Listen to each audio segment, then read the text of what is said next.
ট্রেনের বেশ কয়েকটি বগি একসঙ্গে লাগানো, ওজন প্রায় 279 টন। রেল লাইনের ওপর থাকা এমন ভারী ট্রেনকে টেনে নিয়ে যাওয়াই তো একজন মানুষের জন্য অসম্ভব কাজ। আর যদি কেউ শুধু দাঁত দিয়ে সেই ট্রেন টেনে নিয়ে যান, তাহলে তো বিস্মিত না হয়েও উপায় নেই।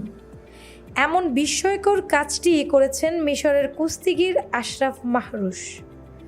কাবঙ্গো নামেই তিনি সে দেশে বেশ পরিচিত।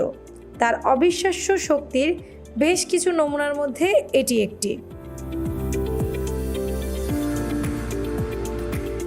আশরাফ এ সপ্তাহে 3টি ক্যাটাগরিতে গিনেস ওয়ার্ল্ড রেকর্ডসের আনুষ্ঠানিক স্বীকৃতি পেয়েছেন।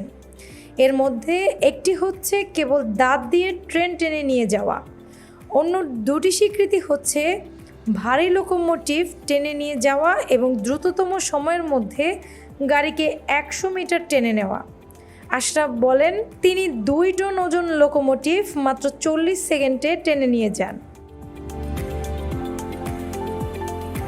মিশরের রাজধানী কায়রোর রামশেস রেল স্টেশনে গত বৃহস্পতিবার আশরাফের ট্রেন টেনে নিয়ে যাওয়া দেখতে বিপুল সংখ্যক মানুষ উপস্থিত হন। দড়িতে বেঁধে তিনি যখন দাঁত দিয়ে 279 টন ট্রেন টেনে নিয়ে যাচ্ছিলেন, তখন উপস্থিত মানুষ উচ্ছ্বাস প্রকাশ করছিলেন। আশরাফ দাঁত দিয়ে ট্রেনটি 10 মিটার বা 33 ফুট টেনে নিয়ে যান। এরপর আশরাফ নিজের বাহু দিয়ে ট্রেনটি টেনে নিয়ে যেমন নিজের কৃতিত্বকে আরও বেশি ফুটিয়ে তোলেন, তেমনি উপস্থিত মানুষও তার এমন বিস্ময়কর কাজ উপভোগ করেন।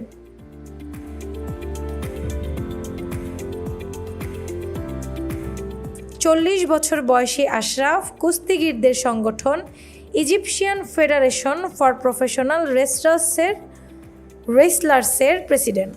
2024 সালের ফেব্রুয়ারিতে মাত্র 30 সেকেন্ডে 11টি ডিম ভেঙে কাঁচা খেয়ে রেকর্ড গড়েছিলেন।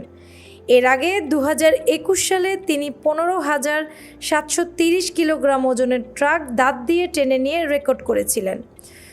বৃহস্পতিবার আশরাফের ওই ট্রেন টেনে নেওয়ার অনুষ্ঠানের আয়োজকদের একজন দৌলত এল নাকেব বলেন, চূড়ান্ত প্রতিযোগিতার আগে আশরাফ মাত্র 20 দিন অনুশীলন করেছিলেন, তাও নিয়মিত ছিল না। দৌলত বলেন, আশরাফের আসলে অস্বাভাবিক শক্তি রয়েছে।